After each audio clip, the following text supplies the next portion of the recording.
Plus, délicat aussi parce que la manière dont ce problème est abordé dans différentes églises peut être très différent et parfois, conduire même à des jugements d'église entre elles. Lorsque nous venons au culte, le dimanche matin, nous faisons un certain nombre d'actes qui se répètent, dimanche après dimanche ou mois après mois, et à cause de cette répétition, on a tendance à les faire par habitude, oubliant parfois la signification de ce que nous voulons, vivre avec le Seigneur. Il y a un slogan, enfin, une idée populaire qui dit que l'habitude tue l'amour, et d'ailleurs, dans un des textes d'Alexandre Dumas, on trouve cette citation: «Dans le mariage, quand l'amour existe, l'habitude le tue». Vous avez remarqué que dans notre église, nous programmons cette offrande une fois par mois et que ça parfois diffère de ce que vous avez pu, vivre, dans d'autres communautés. En effet, on peut la récolter parfois dans certaines églises tous les dimanches, de différentes façons, en faisant passer, une corbeille pour pouvoir mettre, nos offrandes, ou au contraire, en se limitant simplement à expliquer qu'il y a un tronc à la fin à la sortie de l'église, et qu'on peut déposer son offrande dans le tronc. Il y a aussi des différences sur les montants. Il y a un certain nombre d'églises qui donnent des directives assez précises, parfois, avec un petit peu d'autorité sur, les montants que chacun doit donner, et tout ça fait que nous ne comprenons pas bien, et que parfois nous passons à côté du sens profond que devrait avoir l'offrande, que devrait avoir cet acte que nous faisons pour le Seigneur. L'idée de l'offrande, c'est un sujet qui est abordé dès le début de textes bibliques. Si vous vous rappelez donc le début, hein, pratiquement tout de suite après, la création, l'histoire de Caïn et Abel, et vous savez que Caïn et Abel, qu'est-ce qui, va être le sujet de leur conflit? C'est une offrande que l'un et l'autre offrent au Seigneur. Ça montre bien en fait que, avant même qu'existe l'idée peut-être de culte, peut-être même l'idée de louange, peut-être même l'idée d'enseignement de Dieu, il y avait déjà cette idée perçue par Caïn et Abel de la notion d'offrande. Ils reconnaissaient finalement par, ce qu'ils avaient apporté sur l'autel, l'un un agneau, l'autre les produits de sa culture. Ils reconnaissaient finalement Dieu comme leur Dieu, comme celui qui leur donnait ce qui était nécessaire, et il va y avoir, une continuité comme ça dans tout le temps des patriarches. Un peu plus tard, Noé, le moment du déluge, il ressort après de l'Arche de l'Alliance, et il reprend possession de la terre, et il offre en reconnaissance, il bâtit un autel et il offre en reconnaissance un sacrifice à l'Éternel. Et puis quand on continue après, Abraham, plusieurs fois dans sa vie, va aussi vouloir exprimer son son son appartenance au Seigneur en, bâtissant un autel et en offrant, effectivement un sacrifice à l'Éternel. Et dans le cas d'Abraham, on peut même noter qu'une fois, comme vous le savez, Dieu va lui demander quelque chose, au-delà de ce que nous sommes même, capables d'imaginer. Il va lui demander d'offrir son fils en sacrifice. Vous vous rappelez d'ailleurs qu'il va arrêter la main, de d'Abraham au moment où il s'apprêtait à offrir son fils pour le remplacer par un bouc, et quand il a fait ça, c'était un acte prophétique. Il était en train d'annoncer finalement le sacrifice de Jésus-Christ sur la croix. Son fils, nous rappeler que lui-même a offert son fils en sacrifice pour les péchés de l'humanité. C'est donc dans tout ce temps des patriarches, une offrande qui voulait exprimer à la fois la conscience de la réalité de Dieu, de la réalité de la seigneurie de Dieu, de la sainteté de Dieu, et aussi leur dépendance l'un et l'autre avec ce que le Seigneur donnait, et leur reconnaissance d'ailleurs avec ce que le Seigneur donnait. Mais c'était un acte spontané qui n'obéissait pas à des règles précises. Après le séjour, donc ça va aller jusqu'au bout, jusqu'au moment où le, quand le peuple va être en Égypte. Vous vous rappelez que là aussi, comme signe que le peuple d'Israël va avoir à donner pour pouvoir sortir d'Égypte, c'est aussi celle d'un sacrifice. Le peuple d'Israël a été appelé, les habitants du peuple d'Israël ont été appelés à offrir un agneau pardon, en sacrifice, et puis à prendre le sang de cet agneau, le mettre sur le linteau, et c'était le signe qu'ils étaient préservés de la destruction de l'ange de l'Éternel et qu'ils appartenaient de fait maintenant au peuple de Dieu. Et là aussi, il y a de nouveau un sens prophétique de cet acte. Ça va préfigurer justement le sang de l'agneau répandu pour nous sur la croix. On arrive maintenant à la période la plus compliquée au niveau de l'offrande, qui est la période du peuple de Dieu, la traversée du désert. Je vais essayer de voir tout ça. C'est cette fois-ci maintenant le peuple tout entier. Des temps des patriarches, on avait des activités individuelles. Hein. C'est les personnalités elles-mêmes qui choisissaient de décider et d'offrir. Là, avec le peuple de Dieu, c'est plus laissé aux activités individuelles, à la décision individuelle, mais c'est une décision du peuple tout entier. C'est une règle qui va être édictée, la loi, et la loi va, dans beaucoup d'aspects, régler un certain nombre d'activités, et en particulier celle de l'offrande. Alors, ces règles, vous savez, on les retrouve dans deux livres bibliques, le Lévitique et le Deutéronome, et je vais essayer de prendre un tout petit peu de temps pour essayer de voir qu'est-ce que c'était que demandait l'Éternel au peuple d'Israël. On utilise souvent ce temps-là, parfois dans les églises, pour réclamer quelque chose qu'on appelle la dîme. Est-ce que nous devons maintenant, en tant qu'Église, réclamer et appliquer la dîme, ou est-ce que nous ne devons pas le faire? Je voudrais essayer de voir ça avec vous ce matin.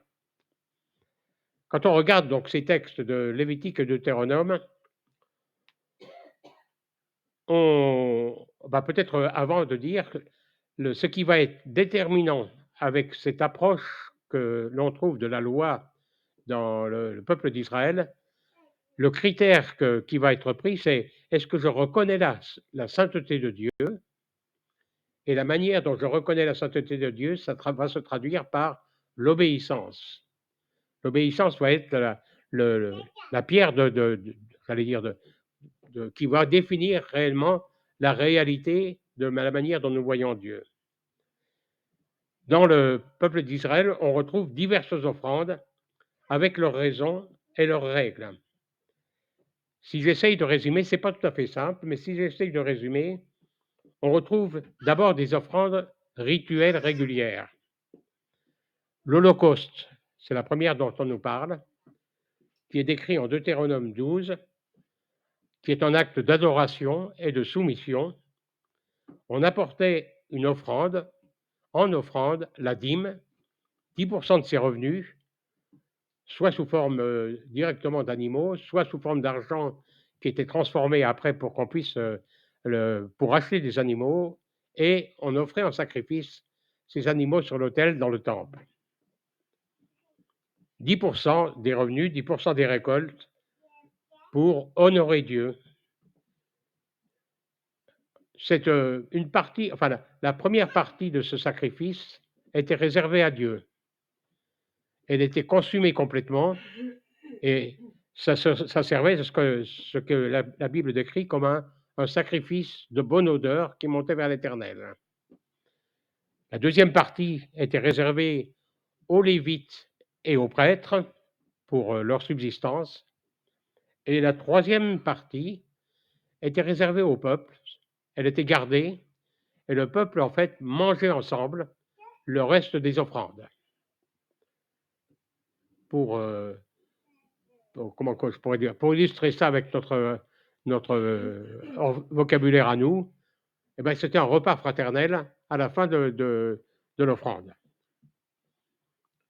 Une deuxième dîme était proposée. Donc on a commencé 10% avec l'Holocauste. Hein. Une deuxième dîme était proposée, là aussi une fois par an, enfin une fois par année, lors de la fête qu'on appelait fête des moissons, dans lequel effectivement le peuple d'Israël, qui était essentiellement un peuple de la terre, apportait au moment de la récolte 10% de ses offrandes. Et là, le but de ces offrandes était à la fois de subvenir aux besoins du temple et des prêtres, mais aussi de prendre en charge les besoins de ceux qui étaient démunis, très particulièrement de la veuve et de l'orphelin. Deuxième dîme, donc on en sommes à 20%. Ensuite, il y avait des offrandes avec une signification. Une fois par année, on apportait aussi des offrandes lors de la cérémonie dite du Grand Pardon, où on offrait là aussi des animaux en sacrifice. On n'a pas de pourcentage là, mais c'était avec l'idée de dire que on prenait nos péchés, on les offrait à Dieu, on les déposait sur la tête d'un bouc. Et vous vous rappelez que dans cette cérémonie du Grand Pardon, on prenait, une fois que le bouc avait été chargé des péchés d'Israël, on l'envoyait se perdre dans le désert. Voilà les offrandes régulières. Donc on est à 20, quelque chose comme ça, 25, je ne sais pas trop, 22. Et puis après, il y avait aussi un certain nombre cette fois-ci, d'offrandes, j'allais dire, pas prévues dans le temps, mais par exemple, quand quelqu'un faisait un crime, d'accord, lésait son prochain, dans la cérémonie du pardon, il y avait aussi des offrandes pour justement prendre conscience qu'on avait, ben voilà, une espèce de réparation, sacrifice de culpabilité. Peut-être encore juste une autre remarque. Quand il y avait dans la vie de quelqu'un un signe d'impureté, à un moment lié, vous savez qu'il y avait des règles liées à la pureté dans le peuple d'Israël, et il pouvait arriver que, par exemple, si quelqu'un touchait un mort, il devenait impur, et pour se libérer de cette impureté, il devait là aussi offrir des sacrifices. Tout cela montre bien que c'est exposé un peu long. Pardon, je vais essayer de me remettre quelque part où je vois à peu près mon texte. Non, ça va, c'est bon, Alex. C'est exposé un peu long pour montrer qu'à mon avis, il est très difficile d'utiliser les règles du peuple d'Israël pour les transcrire pour l'Église aujourd'hui. En effet, nous sommes, je crois, dans un contexte très différent, dans ce temps maintenant de l'Église et de la Nouvelle Alliance. Nous n'avons plus à offrir des sacrifices pour notre pardon, puisque ça a été acquis pour nous par Jésus-Christ à la croix, et que le Seigneur nous dit très clairement que c'est un don gratuit, une grâce que le Seigneur nous fait. Et d'autre part, parce que nous ne sommes plus sous la loi, mais sous la grâce. Et que ce qui va déterminer notre test de la relation que nous avons avec le Seigneur n'est plus l'obéissance, ou n'est plus seulement l'obéissance, mais c'est en fait le choix de l'amour de Dieu, le choix de la grâce. Nous sommes dans ce temps, effectivement, non plus de la loi, mais de la grâce. Et l'apôtre Paul va revenir plusieurs fois là-dessus. Et d'ailleurs, je ne sais pas si vous avez remarqué, mais dans le texte que Alex nous a lu, le nombre de fois où l'apôtre Paul parle de grâce, il ne parle pas d'offrande, il ne parle pas d'argent, mais il parle de la grâce qui leur est donnée de pouvoir faire justement grâce avec leurs dons. Les dîmes, les offrandes, que nous avons vu ici dans ce temps-là servait à exprimer la reconnaissance pour les bénédictions reçues, la consécration que voulait se donner de sa vie à Dieu et l'amour pour Dieu d'une part, pour le prochain d'autre part. Mais nous avons, si nous n'avons plus ces règles-là maintenant, nous avons ces mêmes motivations. Exprimer notre reconnaissance, notre consécration et notre amour pour Dieu et pour le prochain. Jésus n'a pas détruit ces désirs de nous consacrer à lui et de le prouver de manière concrète, financière. Donner ce qui va permettre à l'Église, ce qui va permettre à une mission, ce qui va permettre à une action de faire ce que le Seigneur attend. De prouver par des dons notre reconnaissance au Seigneur et de prouver aussi notre appartenance à son peuple, à sa vie. Prouver en fait la réalité de notre engagement devant Dieu. Je ne sais pas si vous vous interrogez parfois sur quelle est la qualité de l'amour que j'ai pour Dieu. Eh bien, une bonne façon, c'est de regarder ce que vous avez donné financièrement. Par ce service, nous dit l'apôtre Paul, vous allez démontrer la réalité de votre engagement. Mais dans le Nouveau Testament, tout cela est laissé à notre choix et à notre initiative. L'apôtre Paul est clair dans le chapitre, dans 1 Corinthiens 16, il dit que chacun de vous mette de côté chez lui une somme d'argent selon ce qu'il aura lui-même gagné. C'est donc une décision personnelle, volontaire. Juste un petit mot particulier pour les couples. À partir du moment où vous avez une vie en commun, c'est une décision qui doit être prise en commun, que vous devez faire et ainsi démontrer aussi votre unité. Je ne sais pas si vous avez déjà vécu dans le fait que dans votre couple, cela peut parfois poser des problèmes, mais ça veut dire qu'il faut chercher ensemble la volonté de Dieu et se soumettre l'un à l'autre. Le chrétien ne vit plus dans le légalisme qui rend esclave. Le chrétien est libre. Ça, c'est une vraie perspective. Mais la liberté, vous savez, elle est au moins aussi exigeante que le devoir. Nous sommes responsables personnellement devant Dieu et dans notre offrande, c'est d'abord notre cœur qui s'exprime avant de matérialiser notre offrande.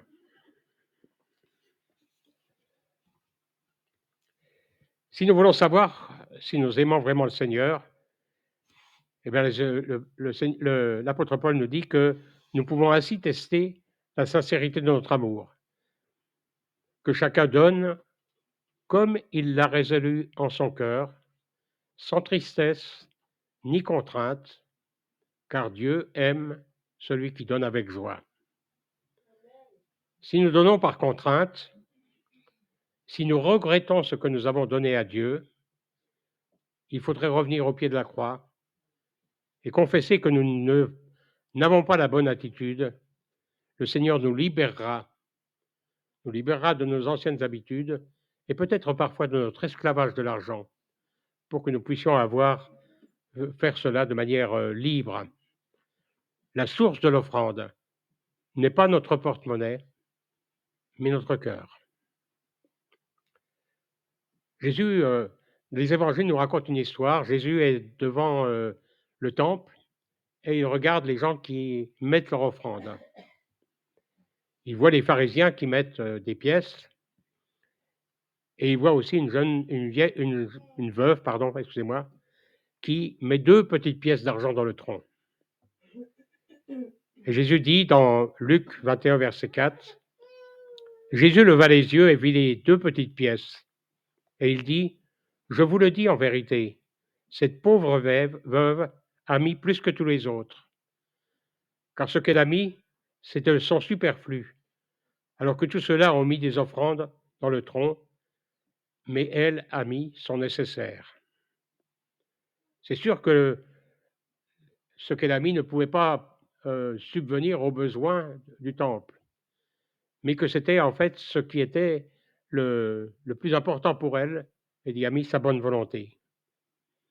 La possibilité d'apporter notre contribution à l'œuvre de Dieu est donc une grâce qui nous est faite. Une grâce, pas un devoir, une grâce qui nous est faite à tous, quel que soit notre état, riche ou pauvre.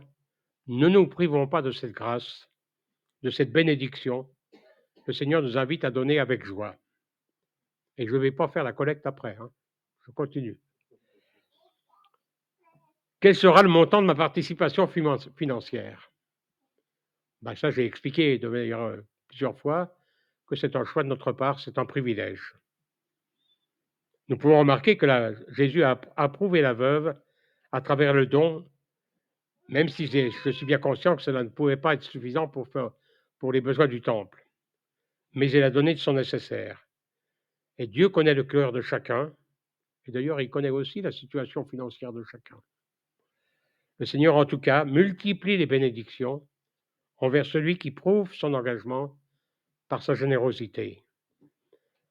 Il y a un verset connu du livre de Malachie au chapitre 3 au verset 10. Apportez à la maison du trésor les dîmes afin qu'il y ait de la nourriture dans ma maison. Mettez-moi de la source à l'épreuve, dit le Seigneur, et vous verrez si je n'ouvre pas pour vous les écluses des cieux, si je ne répands pas sur vous la bénédiction en abondance. Voilà pour le principe. À partir de toutes ces constatations, quelles sont les caractéristiques de Dieu qui peuvent me servir de base à mon engagement financier, à mes offrandes? La première caractéristique, c'est l'amour de Dieu sans limite. Dieu nous offre son pardon et son salut par la foi. Cet amour est un don gratuit, immérité. Mais c'est en retour de cela, en reconnaissance de cela, que nous pouvons apporter à Dieu notre offrande, qu'est-ce qu'elle soit. Ce que je dis là pour le don financier est d'ailleurs vrai pour d'autres choses. Pour mon engagement dans l'Église, par exemple. Pour mon zèle dans la lecture de sa parole. Pour mon zèle dans la prière.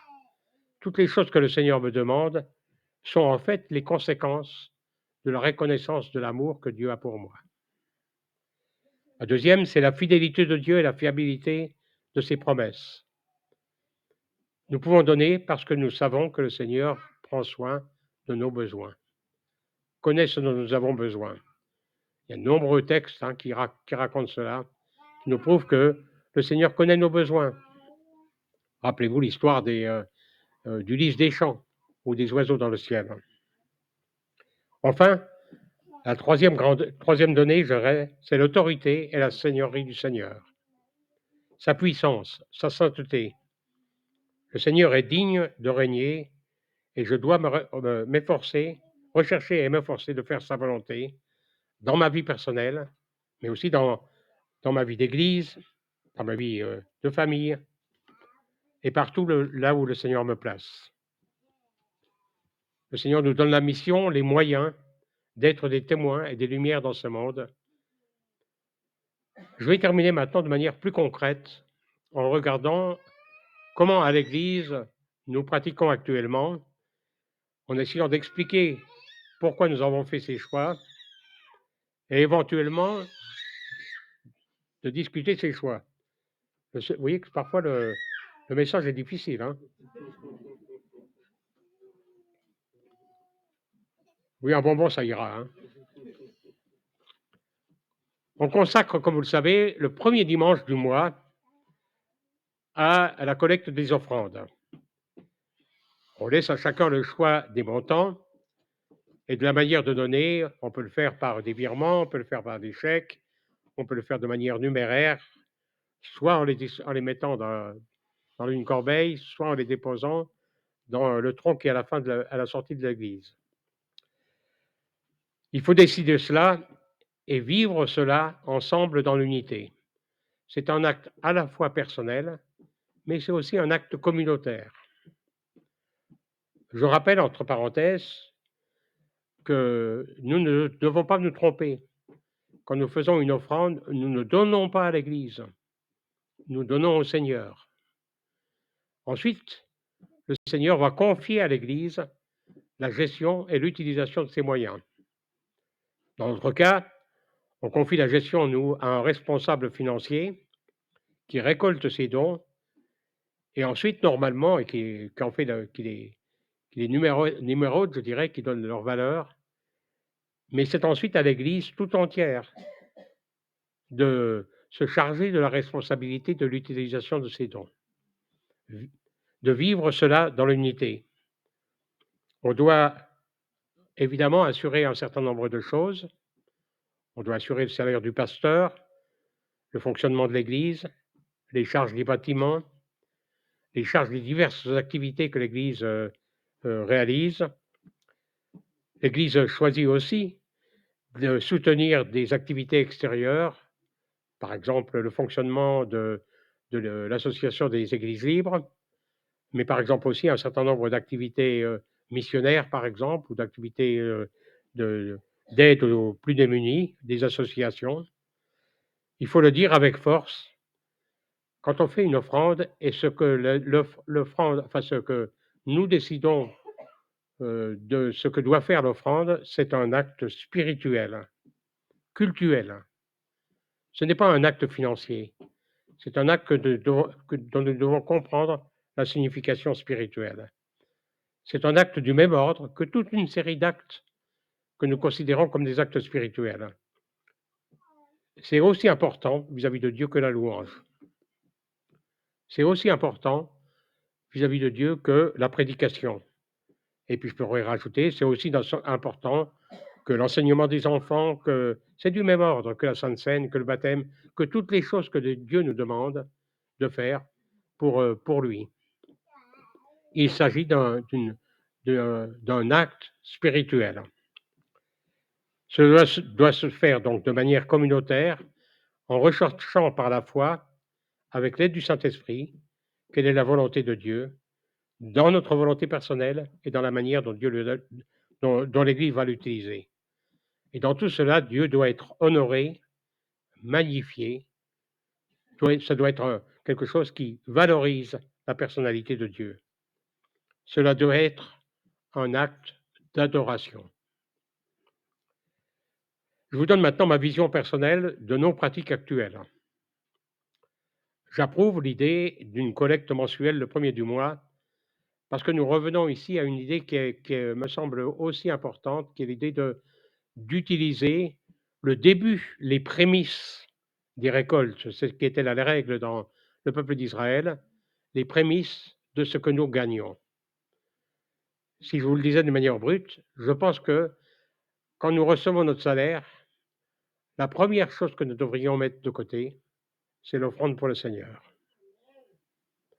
Parce que c'est lui le premier qui doit être servi. Vous vous rappelez que la devise de Jeanne d'Arc, c'était Messire Dieu, premier servi. On montre ainsi que nous savons que nous recevons tout de lui et que notre fidélité régulière est la reconnaissance de la fidélité du Seigneur pour nous. Cependant, si nous concevons cette idée que notre offrande exprime notre amour pour Dieu, il me semble qu'on peut aussi imaginer qu'indépendamment de cette offrande régulière, on peut aussi prévoir de temps en temps une offrande spontanée. Par exemple, si nous sommes au bénéfice d'une bénédiction particulière, d'une réalisation d'une promesse que le Seigneur a fait pour nous, il me semble légitime aussi là d'exprimer notre amour de Dieu de manière spontanée.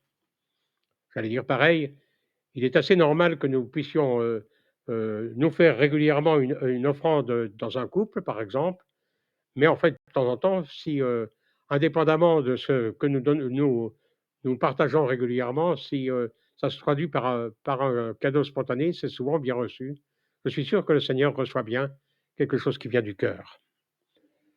Nous pouvons ainsi exprimer notre volonté de lui faire plaisir, de lui exprimer notre amour. On peut, je pense que notre pratique actuelle pourrait néanmoins être améliorée. Je me mouille, hein, en consacrant plus de temps à cet acte. Je suis parfois gêné, je vous le dis comme je le pense, par le temps tellement court que nous prenons lors de l'offrande. Donc je pense que nous devrions, quand nous avons un culte d'offrande, prévoir un temps plus large et peut-être que je suggérerais, comme nous mélangeons souvent ce temps de l'offrande avec le temps de la Sainte Seine, que ce serait peut-être sage de prévoir 2 cultes différents, un culte pour l'offrande le premier dimanche du mois et puis peut-être choisir un autre dimanche pour l'offrande, pour que les 2 actes, qui sont des actes importants spirituels, nous prenions le temps suffisant. Et je pense que, par exemple, le temps de l'offrande devrait nécessairement inclure au début un temps où nous exprimons notre conscience de ce que Dieu nous demande, nous offrons, et ensuite nous terminons par une prière de reconnaissance pour ce que le Seigneur nous permet de donner. C'est une suggestion simplement. Un temps aussi de prière où nous cherchons sa volonté. Voilà pour l'offrande. Je voudrais maintenant faire aussi quelques petites remarques sur la manière dont nous utilisons ces dons. Je dirais là aussi, il me semble il serait sage de donner plus de place à à ce que nous faisons pour la manière dont nous décidons d'utiliser ces dons. Nous le faisons en général une seule fois par an, lors d'une assemblée générale, où nous votons un budget.